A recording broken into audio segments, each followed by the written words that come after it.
ಡೆಲ್ಲಿಗೆ ಹೋಗ್ತಾ ಇರ್ತಾರೆ, ಬರ್ತಾ ಇರ್ತಾರೆ ಅಷ್ಟೇ. ಏನು ಅದ್ರ ವಿಶೇಷ ಏನು ಡೆಲ್ಲಿಗೆ ಹೋಗಿ ಬರೋದು ಅಲ್ಲಪ್ಪ. ಅದು ಏನು ನಾವೇನು ಹೇಳೋದು ಈಗ ಮೊನ್ನೆ ಮುಖ್ಯಮಂತ್ರಿಗಳು ಹೇಳಿದಾರಲ್ಲ, ಹೈಕಮಾಂಡ್ ತೀರ್ಮಾನಕ್ಕೆ ನಾವು ಕಾಯ್ತಾ ಇದ್ದೀವಿ. ಹೈಕಮಾಂಡ್ ತೀರ್ಮಾನ ಮಾಡ್ತಾರೆ, ಹಂಗೆ ಆಗುತ್ತೆ ಅಷ್ಟೇ. ಬಟ್ AICC ಅಧ್ಯಕ್ಷರು ಮಲ್ಲಿಕಾರ್ಜುನ್ ಖರ್ಗೆ ಸ್ಟೇಟ್ಮೆಂಟ್ ಕೊಟ್ಟಿದ್ದಾರೆ, ಲೋಕಲ್ ಆಗಿ ಸಮಸ್ಯೆ ಆಗಿದೆ, ಸ್ಥಳೀಯ ನಾಯಕರೇ ಕೂತ್ಕೊಂಡು ಬಗೆಹರಿಸ್ಕೋಬೇಕು ಸಮಸ್ಯೆನ ಅಂತ.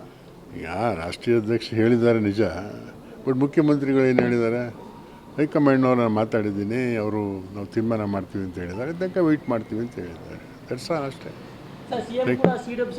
CWC ಸಭೆಗೆ ಹೋಗ್ತಿದ್ದಾರೆ, ಆ ವೇಳೆ ರಾಹುಲ್ ಗಾಂಧಿ ಭೇಟಿಗೆ ಟೈಮ್ ಕೊಡಿ. ಈಗ ಪಕ್ಷದ ಮುಖಂಡರುಗಳನ್ನ ಭೇಟಿ ಮಾಡೋದ್ರಲ್ಲಿ ವಿಶೇಷ ಏನಿದೆ ರೀ? ಅವ್ರು ನಮ್ಮ ಪಕ್ಷದ ಮುಖಂಡರು, ಅವರು ಏನು ರಾಹುಲ್ ಗಾಂಧಿಯವರು ನಮ್ಮ ವಿರೋಧ ಪಕ್ಷದ ನಾಯಕರು, ಏನು ನಮ್ಮ ಪಕ್ಷದ ಮುಖಂಡರು ಭೇಟಿ ಮಾಡ್ತಾರೆ, ರಾಜಕೀಯ ಚರ್ಚೆ ಮಾಡ್ತಾರೆ, ರಾಜ್ಯ ಸಮಸ್ಯೆಗಳಿದ್ದರೆ ಅಥವಾ ಏನಿದ್ದರೆ ಪಕ್ಷದ ಬಗ್ಗೆ ಚರ್ಚೆ ಮಾಡ್ತಾರೆ. ಅದು ಏನು ವಿಶೇಷ ಏನಿದೆ ಅದರಲ್ಲಿ? ಈಗ ಅವರು ಹೇಳಿದಾರಲ್ಲ, ರಾಹುಲ್ ಗಾಂಧಿ ಅವ್ರು ಏನು ತೀರ್ಮಾನ ಮಾಡ್ತಾರೆ ನಾವೆಲ್ಲ ಭದ್ರ ಆಯ್ತೀವಿ ಅಂತ. ಇನ್ನೇನಿದೆ ಹೇಳೋಕ್ಕೆ? ನೀವೇ ಯಾರೋ ಸೃಷ್ಟಿ ಮಾಡ್ತಾ ಇದ್ದೀರಪ್ಪ ಎಲ್ಲ ನಿಲ್ಲದೆ. ನಿಮ್ಮ ಪಕ್ಷದವರೇ ಈಗ ಸಚಿವರಾಗಿರ್ಬೋದು, ಡಿನ್ನರ್ ಮೀಟಿಂಗ್ ಆಗಿರ್ಬೋದು, ಪದೇ ಪದೇ ನಡೀತಾ ಇದೆ. ಒಂದು ಕಡೆ DKC ಬಣ, ಒಂದು ಕಡೆ ಸತೀಶ್ ಜಾರಕಿಹೊಳಿ ಬಣ, CM ಬಣ. ಆ ಥರ ಏನಿಲ್ಲ.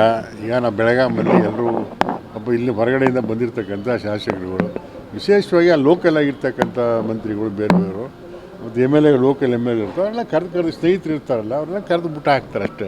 ಅದು ವಿಶೇಷ. ನನ್ನೂ ಕರೆದಿದ್ರು ನಮ್ಮ ಲೋಕಲ್ MLA ಅವ್ರು. ನಾನು ಹೋಗಿದ್ರು ಅಲ್ಲಲ್ಲ, ಸುಮ್ಮನೆ ಯಾಕೆ ಹೋಗಿ ಊಟ ಮಾಡ್ಕೊಂಬಂದೆ ಅಷ್ಟೇ.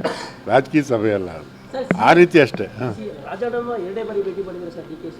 ನನಗೂ ನಿಮ್ಮನ್ನು ಭೇಟಿ ಮಾಡ್ತಾರೆ ಸರ್, CM ಆಪ್ತರನ್ನೇ ಭೇಟಿ ಮಾಡ್ತಿದ್ದಾರೆ. ಈಗ ನಮ್ಮನ್ನೇನು ಭೇಟಿ ಮಾಡಿಲ್ಲ. ಭೇಟಿ ಮಾಡಿದ್ರೆ ಏನು ಸಮಾಚಾರ ಕೇಳ್ತೀವಿ, ಅದಕ್ಕೇನಿದೆ, ಭೇಟಿ ಮಾಡೋಕ್ಕೆ ಹೇಳಿ ನನಗೆ. ಸ್ಪಾಟ್ ವಿಸಿಟ್ ಮಾಡ್ತೀರಾ ಸರ್?